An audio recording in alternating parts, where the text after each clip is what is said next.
Hello guys, पिछले part में आपने देखा होगा कि मेरा एक्सीडेंट कैसे हुआ। ठीक है, असली कहानी तो उसके बाद शुरू हुई जब मुझे हॉस्पिटल ले गए। मतलब दर्द इतना हद से ज्यादा था कि हल्का सा भी कुछ हो गया भी ऑब्वियसली हड्डी टूटे, जिसकी भी हड्डी टूटे को पता होगा क्या होगा। फ्रैक्चर भी एक माइनर फ्रैक्चर होता है तब भी दर्द करता है। तो इतना बड़ा फ्रैक्चर होना, इतना ट्रॉमा होना, तो वो चीज तो पेनफुल होगी। उससे ज्यादा पेनफुल तो मैंने आज तक जिंदगी में अपने एक्सपीरियंस किया नहीं कि उससे ज्यादा पेनफुल होता होगा किसी के साथ होना ये चीजें। और फिर मैं हॉस्पिटल ले जाया गया मुझको। मतलब मैं वहां पहुंचा और एक वार्ड बॉय आ गया, उसने क्या कहते हैं जूता मेरा ऐसे घसीट के निकाल रहा है। मैं लेटा हुआ हूं, मुझे तो पता नहीं चला कि जूता निकलने वाला है, आके उसने जूता घसीट दिया। सोचो मैं कितना दर्द हुआ। मैंने लिटरली उसको गाली दी। ऐसे मैं कभी किसी को मतलब ऐसे प्रोफेशन में गाली नहीं देता हूं। उन लोगों को प्रोफेशन डॉक्टर को कभी मैं गाली गलौज नहीं करता हूँ। उसने मैंने लिटरली मैंने गाली दी। सब लोग चिल्लाने लगे, जिन लोग वहां पे थे मेरे दोस्त वगैरह। फिर उसके बाद धीमे से उसको फीता खोला गया। सूज निकालते निकालते इतना दर्द हो रहा था, पूरी रात भर इतना दर्द था, मैं सो नहीं पा रहा था। पेन किलर दी जा रही थी। मैं कहता भाई असर नहीं कर रहा, दर्द हो रहा है। बार बार बुला रहा था कि नहीं दर्द हो रहा, दर्द हो रहा है। वो कह रहा था सर मैं इससे ज्यादा पेन किलर दे ही नहीं सकता। मैंने इंजेक्शन लगा दिया, पिल्स भी खा रखी हैं, एक और इंजेक्शन लगा दिया, ग्लूकोज में भी चढ़ रहा है पेन किलर। इससे ज्यादा नहीं कर सकता, इससे ज्यादा ओवरडोज हो जाएगा, नहीं दे सकता मैं painkiller. At the end उसने ओवरडोज करके पेन किलर दी, बट पेन इतना ज्यादा था कि हर 2 सेकंड दर्द हो रहा, इतना दर्द हो रहा, इतना दर्द हो रहा था, मतलब एक्सट्रीम लेवल का। बट वहां पे जैसे मैं गया और जैसे वहां के वार्ड बॉय ने मेरा पैर घसीटा और चीजें करी, मतलब वहां पे रिस्पॉन्सिबिलिटी जो स्टार्टिंग में होती है, क्योंकि जब ऐसा केस होता है, कोई भी केस होगा जो इमरजेंसी में आता है वही सबसे ज्यादा क्रिटिकल होता है। और स्टार्टिंग में कोई भी बोन फ्रैक्चर हुआ या फिर कोई भी चीज हुई तो सबसे ज्यादा क्रिटिकल स्टार्टिंग कंडीशन होती है कि आपने बोन को कैसे रखा हुआ है, आपने बोन को कंडीशन में रखा हुआ। जिस कंडीशन में आप नहीं रखोगे तो दिक्कत होगी, तो वो कंडीशन सबसे इंपॉर्टेंट होती है। और वहीं पे सारी चूक हुई अब मेरी। और क्योंकि मुझे तो पहली बार ऐसा कुछ भी पता नहीं था, ना ही किसी को मेरे आसपास पता था कि क्या करना है क्या नहीं करना है, उसने लिटरली एक कार्डबोर्ड लगा के पट्टी बांध दी थी और मुझे छोड़ दिया कि कल ऑपरेशन करेंगे। मैं भी इस चीज में था कि कल ऑपरेशन हो जाएगा मेरा, ठीक है। और जब अगले दिन ये चीज हुआ तो फिर मेरी एक क्लाइंट है, तो वो डॉक्टर है गवर्नमेंट हॉस्पिटल, उनके फादर भी डॉक्टर है। उन्होंने मेरी बहुत हेल्प करी कि उन्होंने मुझे बोला कि अभिषेक आप वहां से इलाज मत कराओ, क्योंकि आप अगर वहां से इलाज कराओगे तो वहां सही इलाज नहीं करते हैं, प्राइवेट हॉस्पिटल में नहीं करते हैं, और पैसे एक्स्ट्रा ही लेते हैं। और सबसे बड़ी गलती वो छोड़ ही नहीं रहे थे, वहां से जाने ही नहीं देते, डिस्चार्ज ही नहीं करते। गार्जियन को बुला के लाओ, गार्जियन को बुला के लेके गए, नहीं आप इनके फादर को बुला के लाओ, बिना फादर के उसके हम नहीं जाने। जब फादर आ गए तब कह रहे हैं कि हम क्यों नहीं जाने। जब एट द एंड जब वो मेरी क्लाइंट जो डॉक्टर है वो गई, उन्होंने बोला कि नहीं हम अपने पेशेंट का इलाज यहाँ नहीं कराना चाहते, हम अपने हॉस्पिटल में, हमारा हॉस्पिटल है हम वहीं कराएंगे। तब जाके उन्होंने लिटरली डिस्चार्ज किया। और 3 लाख का बिल बना रखा था, तो जब हम वहां से जाने लगे तो कह रहे 2.5 लाख में कर देंगे इलाज, 2 लाख में कर देंगे, कम करने लगे। आप समझ रहे हो किस लिए एस्टिमेट तैयार करते हैं। उसमें क्या कहते हैं ये वाली बोन तोड़ रखी थी, पैटेला वो भी कर प्लेस हो गई है, मतलब एक्स्ट्रा बिल बनाने का उनका वो धंधा था। तो मेरा एक्सपीरियंस ये है कि प्राइवेट हॉस्पिटल में उतनी एक्सपर्टीज नहीं होती है as per government hospital. Government hospital मेरा एक्सपीरियंस तो एकदम फर्स्ट क्लास रहा, क्योंकि मैं गया और वो जानने वाली थी मैम, तो उन्होंने बहुत हेल्प करी। वहाँ पे सारी चीजें अरेंज करना, हर चीज वहाँ पे हो गई थी। और उनके फादर थे वहाँ पे, तो उन्होंने डॉक्टर्स को जानते थे, तो बहुत अच्छे से इलाज हुआ। उन्होंने वेट किया, क्योंकि वो तो मेरा तुरंत इलाज करने वाले थे कैलाश को। उन्होंने तो वेट भी नहीं किया कि कंडीशन चेंज हो रही है, क्या हो रहा है क्या नहीं हो रहा है, वो तो अगले दिन इलाज करने वाले थे। बट जब मैं उस हॉस्पिटल में गया तो वहां पे उन्होंने बोला कि नहीं हम इस टाइम पे ऑपरेशन नहीं कर सकते। और सिर्फ इसी वजह से, ऑपरेशन ना करने की वजह से ही डिले हुआ था मेरा 20 दिन। और ऑपरेशन ना करने का रीजन ये था कि जो मैं इस हॉस्पिटल से सरकारी हॉस्पिटल गया था उसके बीच में डिस्टेंस था, वो ट्रैवल करने की वजह से। क्योंकि जब उन्होंने मुझे डिस्चार्ज किया, प्राइवेट हॉस्पिटल में ये नहीं सोचते हैं कि आप पेशेंट हो, वो सोचते हैं कि ये बैंक बैलेंस है उससे पैसा लेना है। अगर वो डिस्चार्ज कर रहे थे मुझे तो उनको ये चीज बताना चाहिए था, भले वो पैसे लेके बताते, बट उस टाइम किसी को भी नहीं पता था वहां पे। बट उनको बताना चाहिए था कि पिलो लगा दिया जाए पैर के नीचे और थोड़ा सा कच्चा प्लास्टर कुछ ऐसे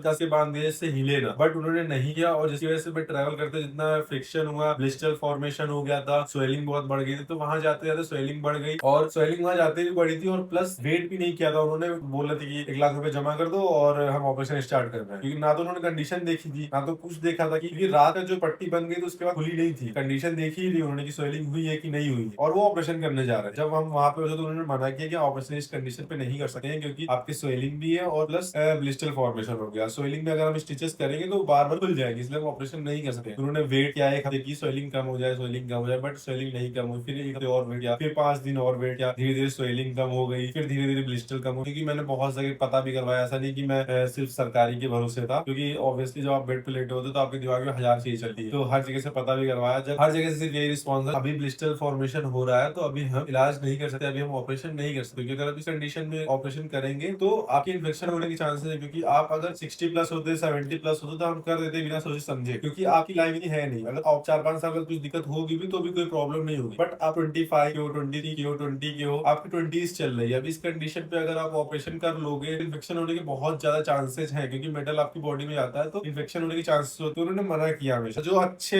हॉस्पिटल्स होते हैं, जो अच्छे डॉक्टर होते हैं, वो अच्छी एडवाइस ही देंगे हमेशा, क्योंकि वो पेशेंट की केयर करते हैं, उन्हें पेशेंट से मतलब होता है। बट 20 दिन बाद जब मेरी सर्जरी हुई थी, नीचे का बॉडी को पूरा शून्य कर दिया गया, तो मैं हिल भी नहीं सकता था अपने आप, 6 घंटे में अपने आप से नहीं हिल सकता था। तो मुझे होश नहीं था, बट मेंटली एक चीज थी, वो रिलैक्सेशन था, हैप्पीनेस उस चीज में कि हाँ ऑपरेशन हो गया। बट पेन था, क्योंकि जैसे ही एनेस्थीसिया का असर खत्म हुआ वैसे पेन चालू हो गया, और एनेस्थीसिया था तो नीचे से सारी चीजें थी वो शून्य हो गई। पानी पी रखा था, पानी पिया मैंने ऑपरेशन के बाद, तो मुझे वोमिट हो रही थी, 3-4 बार वोमिटिंग हुई, खाना नहीं खा पा रहा था। मेरे बैक में, स्पाइन में इंजेक्शन लगा रखा था, उससे पेन किलर जाती थी, मतलब एक्सट्रीम लेवल का उस टाइम दर्द था। बट हाँ ये था मेंटली उस टाइम पे ये था कि सर्जरी हो गई है, ये रिलैक्सेशन था। लेकिन फिर उसके बाद जो मेंटली फिजिकली दोनों रिलैक्सेशन था, वो डे था जब मेरा दोबारा हम गए थे, प्लास्टर कच्चा हुआ बंधा हुआ था वो खुल गया था। फिर धीरे धीरे मैंने लगा था, बेड से उठने लगा था और चीजें करने लगा था। फिर धीरे धीरे वॉशरूम जाने लगा था, तो धीरे धीरे रिलैक्सेशन हो गया था कि मैं अपने आप कुछ कर पा रहा हूँ। नहीं तो उससे पहले मैं वॉशरूम भी नहीं जा सकता था, अपने आप कुछ भी नहीं कर पाता, सिर्फ लेटा रहता था, पूरे पूरे दिन लेटा रहता था। और सोचो सिर्फ एक पोजीशन में लेटता था, सीधे लेटता था, ना तो इस तरफ लेट सकता था, ना तो इस तरफ लेट सकता था। अब धीरे धीरे प्रोग्रेस हो रही है, चाहे काफी चीजें अच्छी हो रही है। रिलैक्सेशन वही टाइम था कि जब मेरा प्लास्टर खुला था पहली बार, और मैं फर्स्ट टाइम वॉशरूम गया था और अपनी चीजें कर पा रहा था थोड़ी बहुत ही, और बैठ पा रहा था, क्योंकि मैं पिछले 1.5-2 महीने से लेटा हुआ। तो मेरे लिए सबसे ज्यादा रिलैक्सेशन वही था कि मैं पाया खुद से। गवर्नमेंट बेस्ट होता है, गवर्नमेंट अच्छा होता है, बट हाँ आपको उसमें थोड़ा सा भाग दौड़ी करनी पड़ेगी, और थोड़ा सोर्सेज अगर आपके हैं तो अच्छे लेवल के जो गवर्नमेंट हॉस्पिटल होते हैं, एम्स हो गया और एलएचएमसी हो गया, और जो अच्छे लेवल के हॉस्पिटल्स होते हैं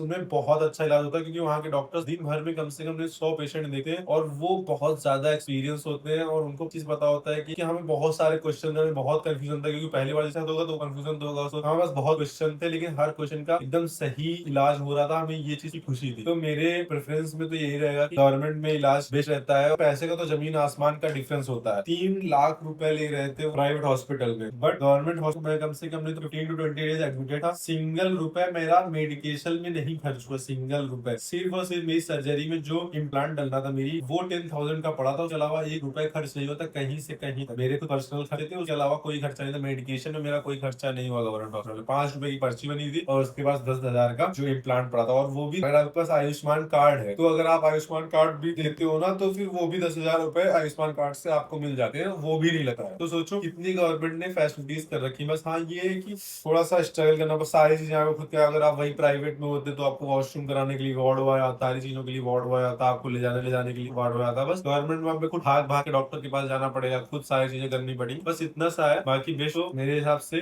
गवर्नमेंट ही रहेगा। और प्राइवेट अगर रहेगा तो आपके नोन में अगर कोई है प्राइवेट में जो आप जानते हो कि हाँ आपके नोन में है, आप पर्सनल लेवल पे जानते हो, तभी इलाज कराओ। बट नहीं तो सिर्फ वो लोग पैसा लूटते हैं। और इनफैक्ट क्या कहते हैं, जब हमारे वहाँ पे कंफ्यूजन बढ़ रहे थे, तो हम लोगों ने डायरेक्ट डॉक्टर से ये पूछा कि सर बहुत डिले हो रहा है सर्जरी में, और उन्हें रीजन ही बताया कि सिस्टर की शादी भी है। मतलब उन सब ने ये पूछा कि आप अपना सजेशन बताइए, ऐसा तो नहीं कि हम यहाँ फालतू टाइम वेस्ट कर रहे हैं, तो हम बाहर से इलाज करा ले, भले पैसे लगे, बट हम अच्छी से अच्छा इलाज कराना चाह रहे हैं। तो उन्होंने कहा देखो तुम यहाँ से जाओगे तो भी मुझे फर्क नहीं पड़ा, मेरे तो और टेंशन कम रहेगा, 1 पेशेंट कम हो जाएगा, ठीक है, मुझे तो कोई दिक्कत नहीं, मेरा 1 पेशेंट कम हो जाए। बट मैं तो यही प्रेफर करूंगा, भले ही हमारे पास साधन कम हो, चीजें कम हो, बट तुम्हारा यहाँ से अच्छा इलाज कहीं और हो नहीं सकता है। फिर जाके हम रुके। और जितना उन्होंने कहा था कि चीजें कम है, मुझे तो पता था कि वहाँ चीजें कम है। ऑपरेशन थिएटर से लेके सारी चीजों का ख्याल रखना, हर चीज में हर 2 घंटे में डॉक्टर विजिट करने आ रहे हैं। तो मेरा एक्सपीरियंस तो गवर्नमेंट हॉस्पिटल के लिए बेस्ट है। बस हाँ आपको थोड़ा सा स्ट्रगल करना पड़ जाएगा अगर आप उनके नोन नहीं है, बट एज आई टोल्ड कि गॉड हमेशा मेरे साथ रहते हैं। तो मेरे नोन में थी ma'am, I always be thankful for her. उन्होंने मेरी बहुत हेल्प करी from the day 1 to surgery तक, और मैं उनके लिए हमेशा लाइफ में ग्रेटफुल रहूंगा। मेरे फादर ने हेल्प करी, जो होता है अच्छे लिए होता है। ऑलवेज बिलीव इन गॉड, और आगे स्टेप लेते रहो, बढ़ते रहो, जाते रहो आगे, अपनी लाइफ जियो। क्योंकि जिस डे से मेरे साथ ये हुआ है ना, उस दिन से मैंने बहुत चीज सोचने लगा कि अभी तो मुझे हाइकिंग पे जाना था, मुझे एडवेंचर करना था, मेरे साथ ये हो गया। स्पोर्ट्स करना, जो मैं सबसे अच्छी मेरी जिस लिफ्ट थी स्पोर्ट्स 170 kg 180 kg, मतलब वो सारी चीजें बहुत ज्यादा डिवास्टेटिंग होती है। हाँ आप अगर ठीक हो, आपके लव्ड वन आपके आसपास है, और आपके प्यार करने वाले आपके आसपास है, तो उनका ध्यान रखो, क्योंकि आपके पास लिमिटेड टाइम होता है, और आपको नहीं पता होता कि कल क्या होने वाला है। इतना टाइम दे सको अपने लव्ड वन को, उतना टाइम दो। और जो भी करना चाहते हो, ये मत सोचो कल करूंगा आज करूंगा। जब अगर आपका दिल कर रहा है करो, घूमने जाने का मन कर रहा है जाओ, पढ़ने का मन कर रहा है पढ़ो, गेम खेलने का मन कर रहा है खेलो, जिम जाने का मन कर रहा है करो। कुछ भी आइडिया आ रहा है दिमाग में कि ये बिजनेस डालते हैं, डाल दो बिजनेस। कुछ नहीं होगा, फ्लॉप होगा, पैसा डूबेगा, सीखोगे, घूमोगे, पैसा खर्च होगा, सीखोगे। कुछ भी होगा आप सीखोगे। आप अपनी लाइफ में एक्सपीरियंस बटोरो, सारे जगह घूमो, लोगों से कनेक्शन बनाओ, सोशलाइज होना सीखो, और सोशलाइज होगे जितना आप लोगों से कनेक्टेड रहोगे, उतना ही आपको हेल्प मिलेगी आप आगे बढ़ने में। कभी भी अपने कोई छोटे छोटे जो डाउनफॉल्स होते हैं उनको आप अपना बैरियर मत बनाओ कि उनकी वजह से आप कुछ कर नहीं पा रहे हो। ये मत सोचो कि नहीं कर पाओगे, सब कुछ हो जाएगा, गॉड में बिलीव रखो, खुद साफ रहो, अपना काम करते रहो, आप सक्सेसफुल हो गए ही। आज नहीं होगे कल होगे, कल नहीं होगे परसों। गिव अप अप मत करो कभी भी कि मुझसे ये नहीं हो रहा, वो नहीं हो रहा। करते रहो। फील्ड में उसी में बात करूंगा कि बॉडी नहीं बन रही है, करते रहो। वेट लूज नहीं हो रहा, करते रहो। एक्सरसाइज करते रहो, डाइटिंग करते रहो, करते रहो। कभी ना कभी तो होगा। 1 साल में नहीं होगा, 2 साल में नहीं होगा, कुछ भी अगर नहीं भी हुआ तो सीखोगे। तो चीजें करते रहो, हार मत मानो, और हमेशा जो चीजें आपके पास है उनके लिए ग्रेटफुल रहो। चाहे वो आपके लिए कोई थिंग हो, या फिर कोई आपकी फैमिली हो, या कोई आपका लव्ड वन हो, तो उसके लिए आप ग्रेटफुल हमेशा रहो। कभी भी हार नहीं माननी किसी चीज के लिए। कुछ भी हो जाए लाइफ में, कितना भी बड़ी से बड़ी बात हो जाए, बड़ा सा बड़ा इंसिडेंट हो जाए, आपको बस उस टाइम के लिए थोड़ा सैड हो, रुको, थोड़ी देर के लिए पॉज लो, आपकी जो हीलिंग मैकेनिज्म है उसमें जाओ, ठीक है, गाने सुनो, जो भी है, बाइक चलानी, कुछ भी करना करो, फिर से ट्रैक में आ जाओ। और मैं तो मानता ही नहीं हूँ कि